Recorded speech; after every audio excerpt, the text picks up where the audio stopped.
Video log 14, stardate 1705-2011. I remembered it that time without looking, and that's usually the sad part, that I forget it right after I look at it. But good evening, Lauren.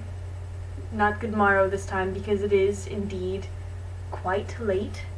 I don't actually know that you can tell since my light is on and there's not ever really any natural light in my room because I only have one stupid window.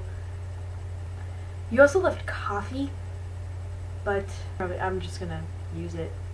That's all that there is to it, because I'm about to run out of my coffee, and I'm broker than broke, and also you left mocha mint, which sounds fantastic, so I'll be trying that in the morning.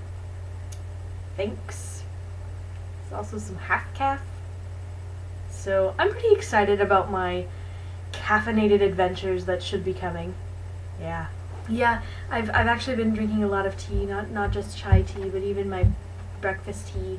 I finished up my old box of Scottish breakfast tea and opened up a new box of English breakfast tea, and I was correct. I remember when I first tried the Scottish breakfast tea thinking that it was weaker than English breakfast tea, and it is, and it made me sad.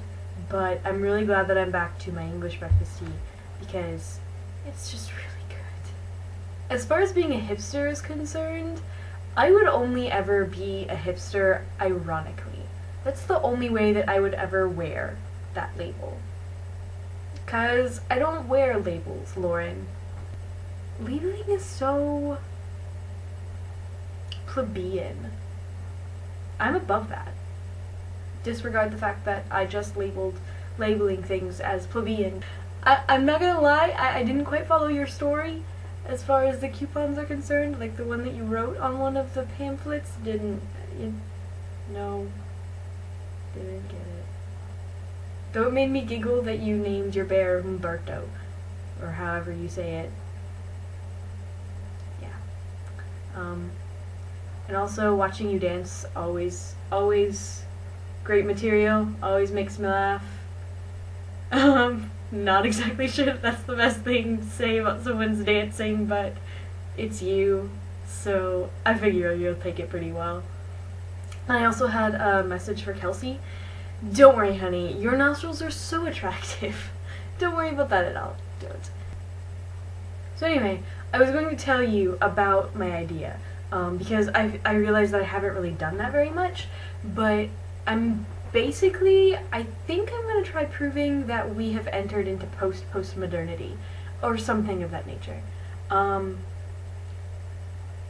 And I'm thinking about calling it Beyond the Beyond, Internet Memes and Post-Postmodernity, because there's this article or segment of a book that I read, and it's about postmodernism, and it's talking about how when you live in a postmodern culture, you're living in the beyond because you're beyond the past, and I don't know, it's very confusing, but essentially he's talking about, he kind of relates it to geography and how we're kind of like living on the fringes because we're not in the past but we're not in the future, and so we're just kind of in this middle area, and it's really weird, but it somehow makes some kind of bizarre sense when you actually read it.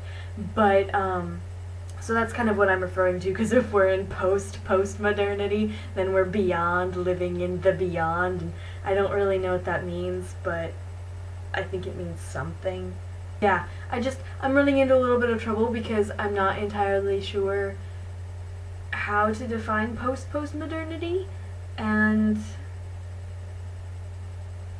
I mean, I'm not even sure how to define post-modernity. It's all like really super craziness, and everyone is talking about themselves and making fun of everything, and the main thing that I've gotten is fragmentation and a search for meaning. And I've actually been reading some books that I read back in that trauma literature course, because we read some like post 9/11 stuff, and they were postmodern books, and so one of them is like this book of comic strips, and it's fantastic, and I'm definitely going to use that. I just don't really know how.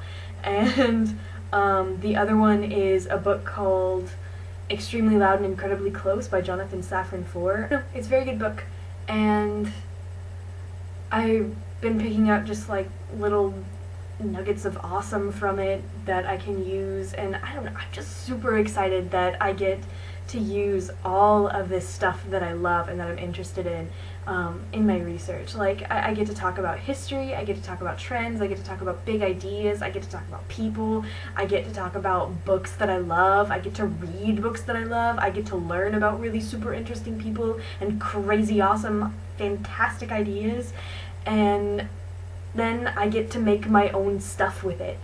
I've really been enjoying the Insanity Wolf is a fun one that I'm going to enjoy using, and also The Successful Black Man. They're just such great examples of fragmented structure, which is something that's in common with postmodernity. There's also a bit of subversion of expectation, kind of this willingness to poke fun at everything. And that's the one thing that I really feel like separates post-postmodernity from postmodernity. And I could be wrong, but I'll know more when I actually get further into my research. I feel like there are a lot of things that have been made fun of in the past that, it wasn't really okay to make fun of them, but people still did it. But now we've entered this era where, like, we'll make fun of anything and anyone. And not even always maliciously. We just do it just because we can. That's the basic part of that.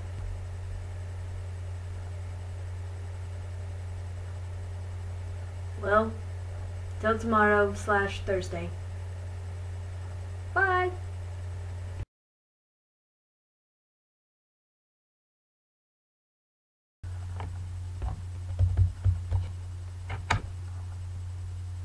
Why, you lazy crap for crap!